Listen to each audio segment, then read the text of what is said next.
Sebenarnya kita itu punya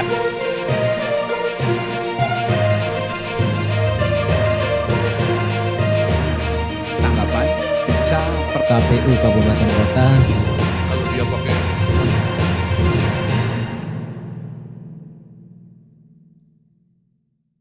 penjelasan dari Bang Martius dari Ketua KPU Batam mengenai sistem pemilihan dua panel ini.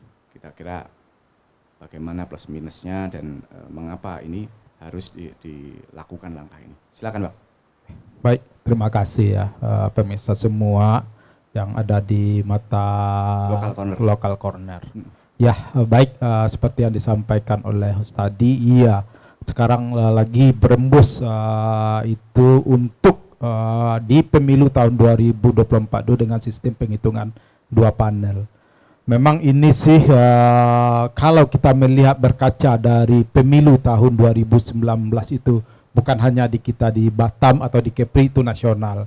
Itu menyisakan permasalahan yang harus kita selesaikan. Itu berjalan dengan baik tapi harus ada yang harus kita selesaikan, dan kami di KPU dari bawah sampai ke pusat semua mengasih masukan, mengasih apa yang harus kita lakukan nanti untuk di 2024, sehingga pimpinan kami di KPU pusat itu memberikan wacana untuk dua panel. Tapi sampai sekarang kan itu pembahasannya masih berjalan, dan kami di daerah khususnya di Kota Batam itu kami tegak lurus dengan aturan yang ada di pimpinan kami. Apa yang ditetapkan kami yakin 100% itu untuk kemajuan dan kesuksesan pemilu.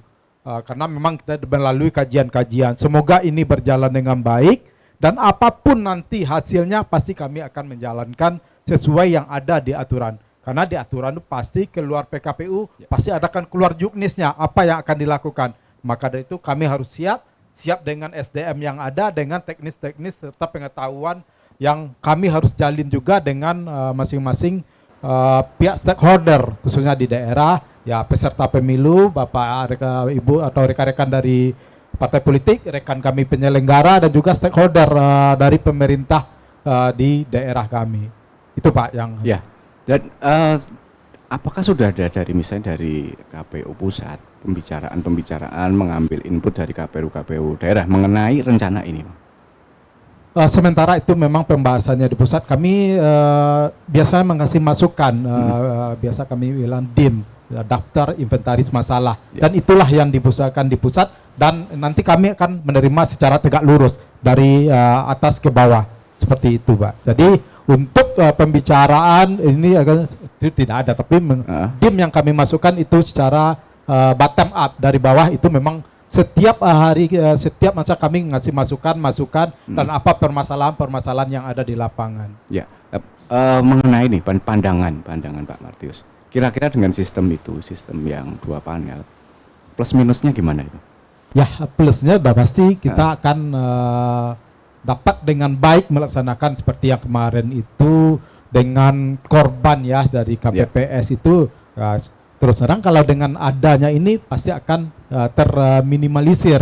Karena faktor kecapean itu sudah tidak ada lagi kan, karena berembus kemarin nih para pengerja kami atau penyelenggara kami itu kecapean.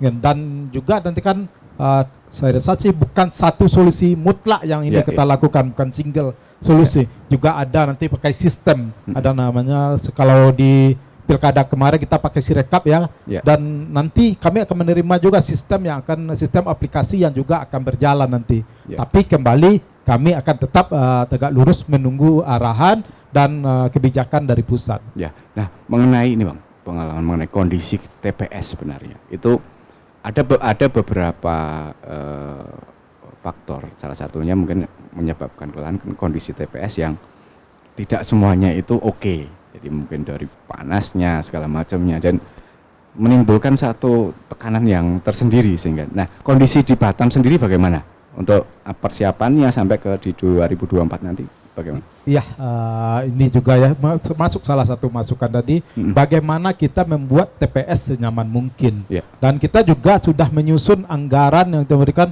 untuk membuat TPS itu senyaman mungkin. Kita dari arahan dari pimpinan kami pusat juga menyampaikan, karena kami seperti tadi saya bilang tadi berdasarkan dim-dim yang ada, masukan dari kami yang ada, apa sih masalahnya, semoga itu bisa teratasi. Ya. Dan saya rasa di Batam ini kita tidak terlalu susah untuk mencari tempat yang representatif yang bagus, karena memang di Batam ini sudah tinggal nanti implementasinya di lapangan. Kita juga akan bimtek penyelenggara-penyelenggara kita khususnya di KPPS benar-benar harus memperhatikan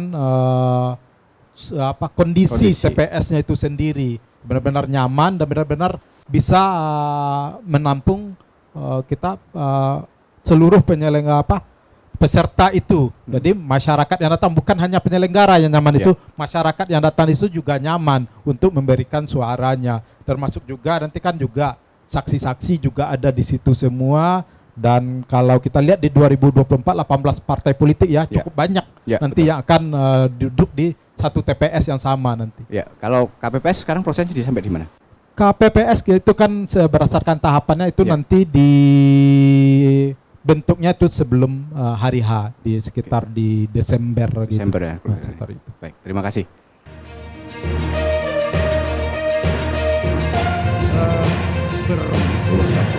Sebenarnya kita itu punya